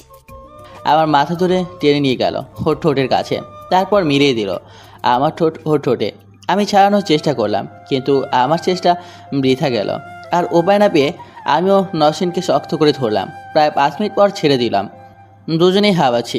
লজ্জায় নসীন আমার দিকে তাকাতে পারছে না। তারপর নসীন আমাকে ধাক্কা মেরে দৌড়ে চলে যায়। আমি ফার্স্ট টাইম কারো ঠোঁটের ছোঁয়া পেলাম। এরপর কিছুক্ষণ পড়াশোনা করে নিচে গেলাম ডিনার করতে। চাচা চলে এসেছে, খাচ্ছি। তখন চাচা বলল, সামিয়া, ভাবছি তোর বিয়ে দিব। তোর কি কাউকে পছন্দ আছে? থাকলে বল, তাদের সাথে কথা বলি। বাবা, এত তাড়াতাড়ি বিয়ে? আরো কিছুদিন পরে করি। এত তাড়াতাড়ি বিয়ে দেওয়ার কারণ আছে, তাই দিব। বল, কাউকে পছন্দ করিস কি না? হ্যাঁ চাচা, করে তো। ভালো, কে সেই ছেলে আর কি করে? চাচা, ছেলেটা হলো আকাশ, আমাদের সাথে একই ভার্সিটিতে পড়ে। নসীনের জন্মদিনে এসেছিল। ওই যে ফর্সা লম্বা ছেলে, ওইটা?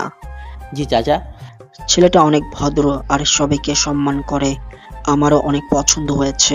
ফোন নাম্বার দে, কথা বলি ওদের বাড়ির সাথে। আমি ফোন নাম্বার দিলাম। সামিয়া বিয়ের কথা শুনে অনেক লজ্জা পেয়েছে। বাবা, বললে না তো এত তাড়াতাড়ি আপুর বিয়ে দেবে কেন? তারপর আঙ্কেল যা বলল তা শুনে আমার আর নসীন দুজনের পায়ের নিচ থেকে মাটি সরে গেল। শুধু তোর আপু না, তোর বিয়েও দেব। চাচার কথায় আমরা সবাই অবাক হয়ে যাই। বাবা, মজা করো না। আরে মজা করছি না, আমার এক বন্ধুর ছেলে তোকে পছন্দ হয়েছে। সে আমেরিকা থাকে। এখন দেশে আসছে, আর এখন তোকে বিয়ে করে একবার বিদেশে যাবে। তাই বলছিল, বাড়িতে বড় মেয়ে থাকতে ছোট মেয়ের বিয়ে কি করে দেই। চাচার এই কথায় আমি বাকরুদ্ধ হয়ে পড়ি। আমার এখানে কি বলা উচিত আমি নিজেও বুঝতে পারছি না। হয়তো কিছু বলার ভাষা হারিয়ে ফেলেছি। নওশিনেরও একই অবস্থা। মেয়েটার এত তাড়াতাড়ি বিয়ে দিবে? আর কিছুদিন পরে দিলে হতো না? আরে বুঝছো না, ছেলে অনেক ভালো, বিদেশে চাকরি করে। তুই কি বলিস ইমরান? হ্যাঁ হ্যাঁ চাচা, ভালো। আচ্ছা, কালকে আকাশের বাড়িতে যাব বিয়ের আলাপ করতে, তারপর নওশিনের বিয়ে। নওশিন আর কিছু না খেয়ে রুমে চলে গেল। আমি আর কিছু খেতে পারলাম না। কিন্তু নওশিনের বিয়ের কথা শুনে সব থেকে বেশি খুশি হয়েছে রাজিয়া, যা তার মুখ দেখেই বোঝা যাচ্ছিল। আমি কিছু ভাবতে পারছি না কি থেকে কি হয়ে গেল। রুমে গিয়ে আমি এসব ভাবছি, তখন আমার রুমে নওশিন এসেই আমাকে জড়িয়ে ধরে কেঁদে দেয় আর বলে, আমি তোমাকে ছাড়া আর কাউকে বিয়ে করব না, আমি শুধু তোমাকে ভালোবাসি, প্লিজ কিছু করো। তুমি কান্না করো না, দেখছি আমি কি করতে পারি। আমি কিছু জানি না, নাহলে আমি বাবাকে গিয়ে বলবো আমরা একে অপরকে ভালোবাসি। না না, এমন করো না, তাহলে চাচা কষ্ট পাবে। তুমি বাবার কষ্ট দেখলে আমার কষ্ট দেখলে না। আচ্ছা তুমি শান্ত হও, আমি যেভাবে হোক বিয়ে আটকাবো। নওশিনকে এসব বলে ঘরে পাঠালাম। আমি এখন ভাবছি কি থেকে কি করব। এসব ভাবতে ভাবতে ঘুমিয়ে পড়লাম। সকালে উঠে ফ্রেশ হয়ে সবাই মিলে আকাশের বাড়িতে গেলাম। সামের বিয়ে আর মাত্র 3 দিন পর, তার 7 দিন পর নওশিনের বিয়ে। টেনশনে মাথা কাজ করছে না। এভাবে কেটে গেল আরও একদিন। বাড়ি সুন্দর করে সাজানো হয়েছে, অনেক মেহমানও আসছে। আমার বাবা মাও আসার কথা, কিন্তু নওশিন মুখ ভার করে রেখেছে। আমি ঠিক বুঝতে পারছি ওর কতটা কষ্ট হচ্ছে। একটু পরে একটা লোক আর ছেলে আসলো। তারা দুজন চাচার কাছে গেল, কিছুক্ষণ কথা বলল, তারপর আমাকে ডাকলো, আমাকে তাদের সাথে পরিচয় করে দিবে বলে। এই হলো আমাদের নাজিমের ছেলে ইমরান। ও, এই নাজিমের ছেলে। তোমার বাবা মা কেমন আছে? জি আঙ্কেল, ভালো। তখন চাচা সে বললেন, আর এই হলো তোর মোকলেস আঙ্কেল। আমি তোর বাবা আর মোকলেস খুব ভালো বন্ধু ছিলাম। আর এই হলো মোকলেসের ছেলে জিশান, এর সাথেই নওশিনের বিয়ে দেব। হ্যাঁ, আমি জিসান। মনে মনে ভাবলাম হারামজাদা একটু আগেই আমার নাম শুনেছে, আর এখন এমন ভাব দেখাচ্ছে মনে হচ্ছে অনেক আগে থেকে জানে। তারপর আমি বললাম, হ্যাঁ তুমি কি করে জানলে? You Imran, right? আমি ছোটবেলা থেকে ইন্টেলিজেন্ট, আমার সাথে থাকো তুমিও হবে। তারপর জিসানের সাথে কিছু কথা বললাম। আমার জিসানকে দেখে মনে হচ্ছে বলো চলো টাইপের। কিছুক্ষণ পর আমার বাবা এলো। আমি দৌড়ে কাছে গেলাম, গিয়ে বললাম, বাবা তুমি একা কেন? মা আসেনি? মা কোথায়? না, তোর মা বলেছে একেবারে আমজাদের ছোট মেয়ের বিয়ের দিন আসবে। বাবার সাথে কিছুক্ষণ কথা বলার পর আমজাদ চাচা চলে গেল। এরপর বাবার আমজাদ চাচা মিলে আড্ডা দিচ্ছিল, আর আমি গিয়ে বাড়ির দেখাশোনা করছিলাম। আমি ডেকোরেশনের সাথে কথা বলছিলাম, তখন নওশিন আমার হাত ধরে টেনে নিয়ে তার ঘরে গেল। তারপর আমাকে ধাক্কা দিয়ে খাটে ফেলে দিল। তারপর আমার ওপর চড়ে বসলো আর বলল, তোর কি অবস্থা? আমার যার 7 দিন পরে বিয়ে, এ বিষয়ে তোর কোনো খেয়াল আছে? সব ব্যবস্থা করা হয়ে গেছে। সত্যি সব ব্যবস্থা করে ফেলেছো? এবার যেতে দাও, অনেক কাজ আছে। আচ্ছা, তাহলে আমাকে একটা কিস দাও। নওশিনের কথা শুনে একটা চুমু দিয়ে চলে এলাম। সত্যি মেয়েটা আমাকে অনেক ভালোবাসে। আমি নওশিনের ঘর থেকে যাচ্ছিলাম, তখন শুনতে পেলাম, বাবা আমাদের বন্ধুত্ব নষ্ট করিস না। পেছনে তাকিয়ে দেখি বাবা এই কথাটা আমাকে বলল। কি বাবা, কিসের বন্ধুত্ব নষ্ট করব? তোমার কথা কিছুই বুঝতে পারছি না। আমি এখানে এসে সব শুনেছি। দেখ বাবা, আমি চাই না আমাদের বন্ধুত্বটা নষ্ট হোক। বাবা আমি নওশিনকে ভালোবাসি, আর নওশিন আমাকে ভালোবাসে। আমজাদ খুব ভালো মানুষ, আমাকে খুব ভালোবাসে। আর আমার এক কথায় তার বাড়িতে তোকে থাকতে দিয়েছে। তোকে কিন্তু অনেক বিশ্বাস করে, একেবারে নিজের ছেলের মতো। এখন বাকিটা তোর হাতে। শুধু আমজাদের সামনে আমার মাথাটা হ্যাট করে দিস না। বাবা আমার হাত জড়িয়ে ধরে কথাগুলো বলল। তারপর বাবা সেখান থেকে চলে যায়। আমি বাবার কথা শুনে ভাবতে লাগলাম, বাবা তো ঠিকই বলেছে। আমজাদ চাচা তো আমাকে নিজের ছেলের মতোই ভালোবাসে। আমি কি করে তার পিঠে ছুরি মেরে তার মেয়েকে বিয়ে করি? আমার প্ল্যান ছিল সামিয়ার বিয়ের দিন মানে কাল নওশিনকে নিয়ে পালাবো, কিন্তু তা আর করবো না। আমি চাই না আমার জন্য বাবা চাচার বন্ধুত্বটা নষ্ট হোক। হয়তো আমি নওশিনকে অন্য কারোর সাথে মেনে নিতে পারবো না, কিন্তু বুকে পাথর বেঁধে মেনে নিতে হবে, কারণ এটাই জীবন। কাল সামিয়ার বিয়ে, আজকে সবাই শপিং করতে গিয়েছে, নওশিন যায় নাই। এভাবে কেটে গেল আরও একদিন। আজকে সামিয়ার বিয়ে। আমি নিজেকে ব্যস্ত রাখছি বিভিন্ন কাজে। শুনেছি ব্যস্ততা মানুষকে দুঃখ কষ্ট বলতে সাহায্য করে, কিন্তু কোথায় কি? সবসময় আমার মুখের সামনে নওশিনের মায়াবী চেহারা ভেসে উঠছে। নওশিন আমার সাথে সারাদিন অনেকবার কথা বলতে চেয়েছে, কিন্তু আমি ইগনোর করেছি। হয়তো কিছুটা কষ্ট পেয়েছে। দেখতে দেখতে সামিয়ার বিয়ে হয়ে গেল। আর 7 দিন পর নওশিনের বিয়ে। সামিয়ার আকাশ রয়ে গেল, কারণ একেবারে নওশিনের বিয়ের পর সামিয়া শ্বশুর বাড়ি যাবে। অনেক মেহমান রয়ে গেছে। বিয়ে বাড়ি কাজে সবাই ক্লান্ত হয়ে ঘুমিয়ে পড়ল, শুধু 2 জন বাদে। আর তারা হলো আমি আর নওশিন। আমার চোখে ঘুম নেই, নওশিন অন্য কারো হয়ে যাবে। আর নওশিনের চোখে ঘুম নেই টেনশনে। ভোরে থেকে ঘুমিয়ে পড়লাম। সকালে উঠে দেখি সবাই নিচে আলোচনা করছে। নওশিনকে দেখলাম, কিন্তু ওকে দেখে বোঝা যাচ্ছিল ওর মন খারাপ। আমি তাদের কাছে গেলাম। সবাই বিয়ে শপিং নিয়ে আলোচনা করছে, কিন্তু নওশিন বারবার আমাকে কি জানি বলতে চাচ্ছিল, কিন্তু আমি ওর কোনো কিছুকে পাত্তা দিলাম না। সবাই মিলে শপিং করতে বের হলো। আমাকে জোর করে নিল, আমি যেতে চাচ্ছিলাম না। তারপর গাড়ি চলতে লাগলো তার আপন গতিতে। আমি, নওশিন, সামিয়া, আকাশ, রাজিয়া আর নওশিনের কিছু কাজিন এক গাড়িতে, আর বাকিরা অন্য গাড়িতে। গাড়িতে যাওয়ার সময় অনেকবার নওশিন আমার সাথে কথা বলতে চেয়েছে, কিন্তু আমি তাকে ইগনোর করি। তখন নওশিনের চোখে জল টলমল করছিল, করুণ দৃষ্টিতে আমার দিকে তাকিয়েছিল। সেদিন অনেক শপিং করে রাতে বাড়ি ফিরলাম। আমি সোজা ছাদে চলে গেলাম। ছাদে গিয়ে সিগারেট টানছি, তখন পেছন থেকে, তুমি আমার সাথে এমন করছো কেন? কে? হো, কি করেছি তোমার সাথে? আমাকে ইগনোর করো কেন? এই 2 দিন আমার সাথে একেবারেই কথা বলো নাই, জানো আমার কত কষ্ট হয়েছে। ভুলে যাও। মানে কি বলছো? বলছি যে আমাকে ভুলে যাও, আর তোমার বাবার ঠিক করা ছেলেকে বিয়ে করো। তোমার মাথা ঠিক আছে তো? তোমাকে ভুলে যেতে কেন বলছো? আমি তোমাকে ভালোবাসি, তোমাকে ছাড়া আর কাউকে বিয়ে করবো না। দেখো, জেদ করো না। আমি চাই না আমাদের জন্য আমাদের বাবাদের বন্ধুত্বটা নষ্ট হোক। তার চেয়ে ভালো তুমি আমাকে ভুলে যাও। তুমি শুধু বন্ধুত্ব দেখলে আমাদের ভালোবাসার কি হবে? তুমি জিসানকে বিয়ে করো। জিসান তোমাকে আমার চেয়ে বেশি সুখে রাখবে আর ভালোবাসবে। আমি কি তোমাকে ছাড়া অন্য কাউকে ভালোবাসতে পারবো? আমি আর কোনো কথা বলতে চাই না। তুমি আমাকে ভুলে যাও, এটা তোমার আর আমার দুজনের জন্য ভালো হবে। আমি তোমাকে ভুলে গেলে তুমি আমাকে ভুলতে পারবে? আমি কোনো কথা না বলে নিচের দিকে তাকিয়ে রইলাম, আর চোখ দিয়ে অনবরত জল পড়তে লাগলো। জানি পারবে না, কারণ তুমি আমাকে ভালোবাসো। আমি তোমাকে ভালোবাসি না। আমার চোখের দিকে তাকিয়ে বলো।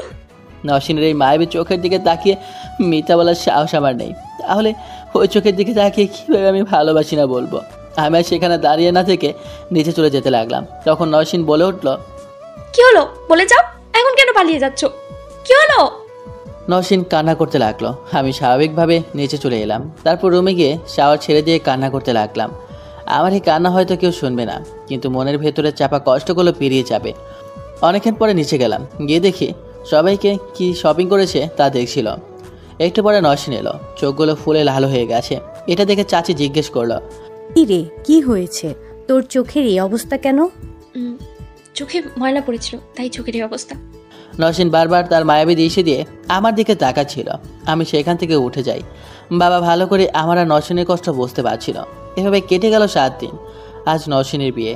এই 7 দিনে প্রায় সবসময় নওশিন আমার সাথে কথা বলতে চেয়েছিল, কিন্তু আমি তাকে কাজের বাহানা ইগনোর করেছি। সকল মেহমান চলে এসেছে। সামিয়াকে দেখে বোঝা যাচ্ছে নওশিনের এই বিয়েতে খুশি না। আমি বিয়ের সকল কাজ ছেড়ে ছাদে বসে সিগারেট খাচ্ছি, আর মোবাইলে নওশিন আর আমার তোলা কিছু ছবি দেখছি। তখনই বিয়ে সাজে নওশিন এলো। একটা অনুরোধ রাখবে শেষবারের মতো? বলো। আমাকে আমাকে একবার তোমার বুকে জড়িয়ে নিবে? আর হয়তো বলবো না, প্লিজ। আমি আর নিজেকে সামলাতে না পেরে নওশিনকে শেষবারের মতো জড়িয়ে ধরলাম আমার বুকে। নওশিন আমাকে এমনভাবে ধরেছে, মনে হয় যেন আমাকে আর ছাড়বেই না। ছাড়লে হয়তো পালিয়ে যাব। এক পর্যায়ে নওশিন কোনো সারা শব্দ করছে না। দেখলাম আমাকে আগের চেয়ে অনেক হালকাভাবে জড়িয়ে ধরেছে। আমিও নওশিনকে আমার বুক থেকে ওঠালাম। নওশিনের গাল থেকে ছিনছিন করে রক্ত পড়ছে। এটা দেখে আমার প্রাণ যেন বের হয়ে আসছিল। নওশিনের হাতে একটা সাদা কাগজ দেখলাম, আগে খেয়াল করিনি, মনে হয় চিঠি। কাগজটা খুলে দেখলাম কিছু একটা লেখা আছে। আমি পড়া শুরু করলাম। প্রিয়, তোমাকে নিজের থেকেও বেশি ভালোবাসি। জানি তুমিও আমাকে ভালোবাসো। এই 7 দিন তোমার অবহেলা আমাকে কতটা কষ্ট দিয়েছে তোমাকে বোঝাতে পারবো না। তুমি বলেছিলে আমাকে ভুলে যেতে, কিন্তু ভুলতে পারি নাই।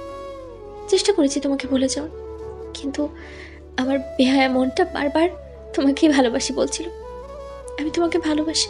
যখন ভালোবেসে তোমাকে পাবো না, তাহলে এই জীবন রেখে কী লাভ? আত্মহত্যা মহাপাপ, জেনেও নিজেকে শেষ করে দিলাম। ভালো থেকো প্রিয়। ইতি, তোমার নওশিন।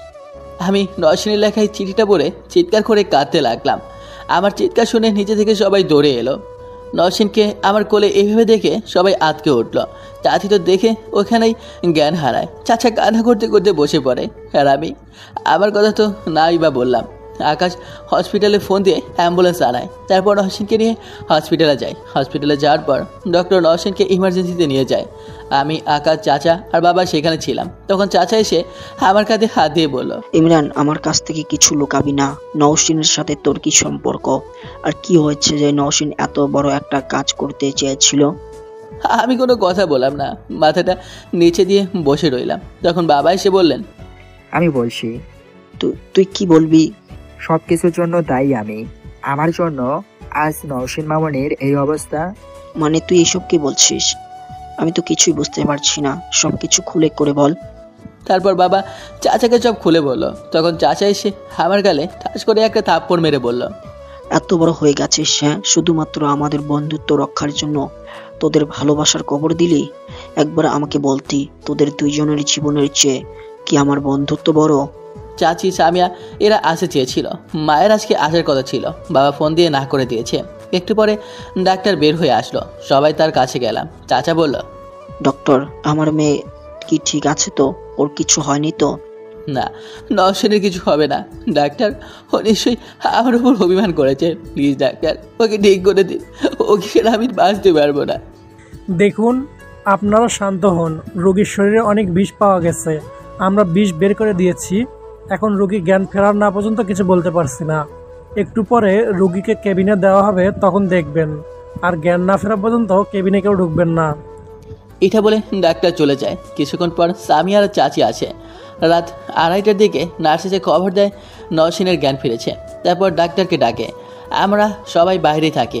একটু পরে ডাক্তার চেক আপ করে বের হয়ে এসে বলে, আপনারা রোগীর সাথে দেখা করতে পারেন, কিন্তু বেশি কথা বলবেন না বা রোগীকে উত্তেজিত করবেন না। সবাই নওশিনকে দেখতে যায়, শুধু আমি বাদে। আমার নওশিনের সামনে দাঁড়ানোর সাহস নেই। সবাই গেল। তার একটু পরে চাচা এসে বলল, নওশিন তোকে খুঁজছে, যা ওর সাথে কথা বলে আয়। জি চাচা। আমি কেবিনে গেলাম। নওশিনের চেহারার কি হাল! এই একটু সময়ের ভিতর কত শুকিয়ে গেছে। নওশিন, চাচি, সামিয়া, চাচা এদের সাথে কথা বলছে। আমি নওশিনের কাছে গেলাম। আমাকে দেখে অভিমানে ওর মুখ অন্যদিকে ঘুরিয়ে নেয়। আমি চাচার দিকে তাকাতেই বোঝা যায়। চাচা সবাইকে বলে, এই সবাই বের হও, ওদের একা থাকতে দাও। সবাই চলে গেলে আমি নওশিনের বেডের কাছে মাথার পাশে বসে বলি, আমার সাথে কথা বলবে না? কি হলো? তাকাও আমার দিকে। তাও কোনো উত্তর দিল না। আমি তখন বললাম, আচ্ছা আমি তাহলে যাই। তুমি যখন কথাই বলবে না, তাহলে থেকে কি করব? আমি এই বলে বসা থেকে উঠতে যাব। তখন আমার হাত টেনে ধরল নওশিন। আমি বললাম, কি হলো? হাত টেনে ধরেছে কেন? কথাই তো বলো না। তাহলে আমি যাই? তুমি অনেক খারাপ, আমাকে একদম ভালোবাসো না। আমি মরে গেলে ভালো হতো। তুমি তো আমার সাথে কথা বলছো না, তাই চলে যাচ্ছিলাম। আমি কথা বলছিলাম না দেখে চলে যাবে? তুমি এমন কেন? তুমি কোথাও যাবে না, আমার কাছে সবসময় থাকবে, ব্যাস। আচ্ছা, কিন্তু তুমি এত ভয়ঙ্কর একটা কাজ করতে গেলে কেন? যদি কিছু হয়ে যেত তাহলে কি হতো? হলে হতো, তোমার কি? আমি কে তোমার? আমাকে তো ভালোবাসো না। আমি তোমাকে ভালোবাসি, সব থেকে বেশি ভালোবাসি। মিথ্যে কথা, ভালোবাসো না। বিশ্বাস করো, অনেক বেশি ভালোবাসি। আচ্ছা তাহলে জড়িয়ে ধরো। তুমি আগে সুস্থ হও, তারপর। না, এখনই। আমি নওশিনকে বুকে জড়িয়ে ধরলাম। তারপর আরও কিছুক্ষণ কথা বললাম। কিছুক্ষণ পর ডাক্তার এসে বলল, নওশিনের পুরোপুরি সুস্থ হতে এখনো 9-10 দিন লাগবে। যে কয়দিন থাকবে ওই কদিন চাচি নওশিনের কাছে থাকতে চেয়েছিল, কিন্তু নওশিন আমাকে থাকতে বলে। চাচা প্রতিদিন এসে দেখে যেত। আর চাচা জিশান আর ওর বাবাকে অনেক বুঝে বিয়ে বন্ধ করেছে। আজ নওশিনকে হসপিটাল থেকে রিলিজ দেবে, তাই সবাই চলে এসেছে। আর 15 দিন পর বিয়ে আমার আর নওশিনের। আমাদের বিয়ের কথা শুনে নওশিন অনেক খুশি হয়েছে। আজকে মা আসবে। আমি তাকে আনতে স্টেশনে গেলাম। স্টেশনে গিয়ে দেখি মা চলে এসেছে, কিন্তু সাথে রয়েছে হারামি বন্ধুগুলো। কি আমার বিয়ে করবা নাকি? আমাদের খবর না দিয়ে তুই বিয়ে করবি, এইটা তো হবে না। তোদের বলি নাই, তাহলে আসলি কেমনে? তোর বাবা মানে আঙ্কেল বলছে। আরে এত তারা কিসের? তুমি প্রেম করলে বলবে না? এখন বিয়ে করছো, এটাও আঙ্কেল বললো। তুই এখন আমাদের শান্তি হিসেবে ট্রিট দিবি। ট্রিট না, শালার ফকিরনি। আমার বিয়েতে দাওয়াত দিচ্ছি, এটাই অনেক। আবার ট্রিট? যা ভাগ। ও তাহলে ট্রিট দিবি না, তাই না? ওকে, তোর বিয়ে হইতে দে, তারপর এমন পেঁচ লাগাবো সারাদিন বউয়ের সেচা খাবি। এই তোরা থামবি? 3টে তো ট্রেনে বক বক করতে করতে আমার কান মাথা খেয়েছিস। এখন আরেকটা জুটলো। বাড়ি চল, তারপর যা বলার বলিস। অনেক টায়ার্ড লাগছে। তারপর সবাই বাড়িতে রওনা দিলাম। বাড়িতে বসে মার সাথে নওশিনের পরিচয় করে দিলাম। নওশিনকে দেখে মা খুব খুশি হয়েছে। তারপর সামিয়া, আকাশের সাথে লোকমান সবাইকে পরিচয় করে দিলাম। দেখতে দেখতে আমার বিয়ে হয়ে গেল। আজকে আমার বাসর, আর বলতে পারবো না, শরম লাগে তো। আমি বন্ধুদের সাথে চাঁদে বসে আড্ডা দিচ্ছি, আর ওদিকে নওশিন ঘরে রয়েছে একা। আমাকে হারামিগুলো যাইতে দিতেছে না, আর সাথে তরিকুল তো আছে।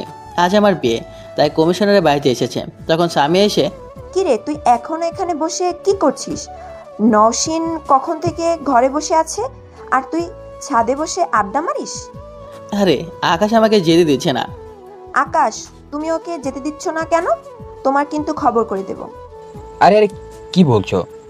এই ইমরান, যা তুই যা না, না হলে আমাকে খুঁজে পাবি না।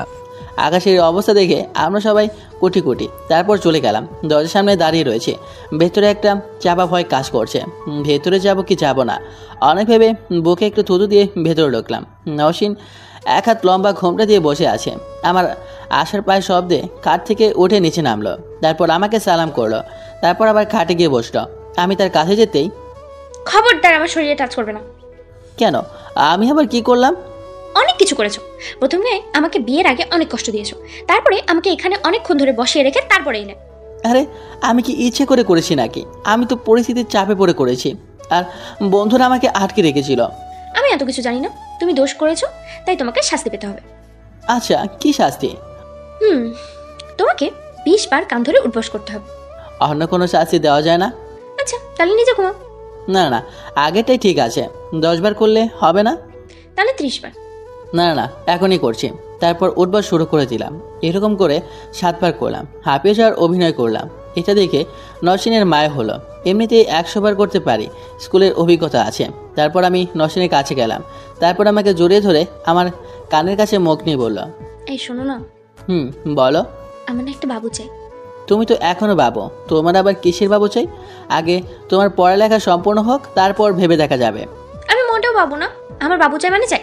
আচ্ছা ঠিক আছে। তারপর নওশিনের ঠোঁটের সাথে ঠোঁট মিলিয়ে দিলাম। নওশিন আমাকে শক্ত করে ঝাপটে ধরল, লজ্জা করে বলতে। বাকিটা ইতিহাস। সকালে নওশিনের ভেজা চুলের ফোঁটায় ঘুম ভাঙল। আজকে নওশিনের অপরূপ সৌন্দর্য লাগছে।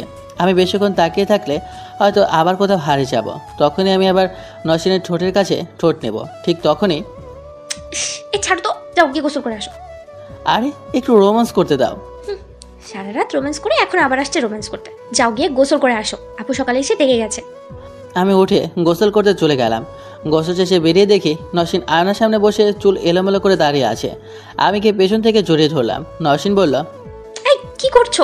নিচে যেতে হবে, ছাড়ো আমাকে। না, ছাড়বো না। আমি এখন নিজের বউয়ের সাথে রোম্যান্স করব। বাহ, এত রোমান্টিক। বিয়ের আগে তো এমন ছিল না, এক রাতে এত রোমান্টিক।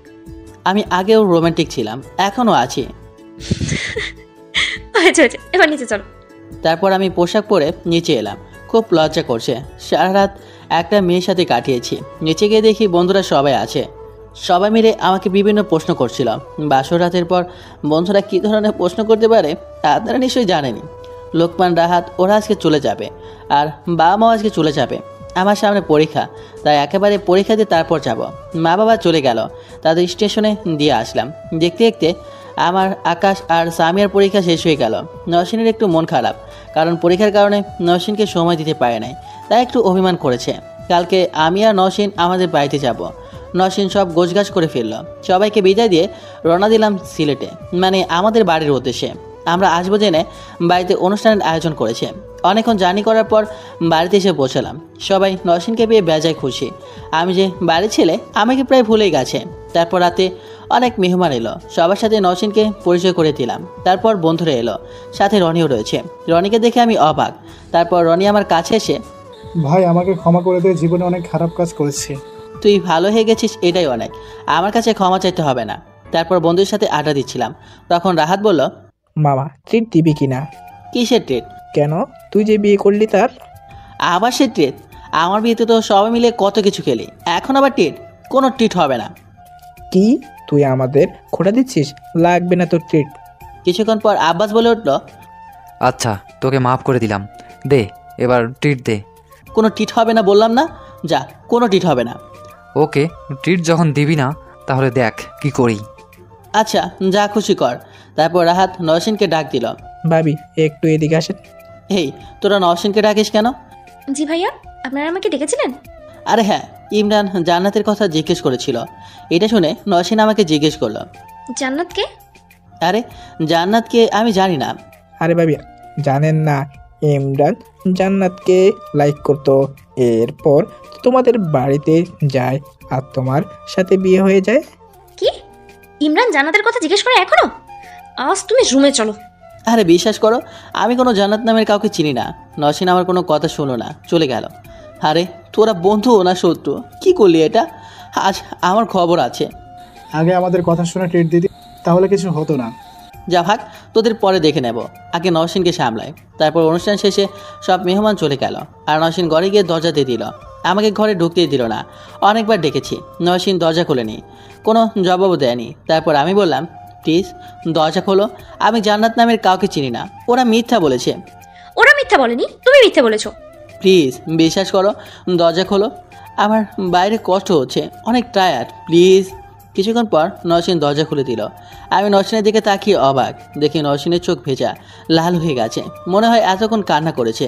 আমি গিয়ে জিজ্ঞেস করলাম, আরে কান্না করেছো কেন? তুমি অন্য মেয়ের কথা কেন জিজ্ঞেস করবে আমি থাকতে? আরে বিশ্বাস করো, আমি কারো কথা জিজ্ঞেস করিনি, ওরা বানিয়ে বানিয়ে বলেছে। তারপর নওশিনকে সব খুলে বললাম। সব শুনে আমাকে জড়িয়ে ধরে বলল, তোমার এই বুকে মাথা রাখার অধিকার শুধু আমার আছে, আর অন্য কারো নেই। আমার প্রেয়সী। আমার একটা কথা রাখবে? কি? কোনোদিন সিগারেট খাবে না।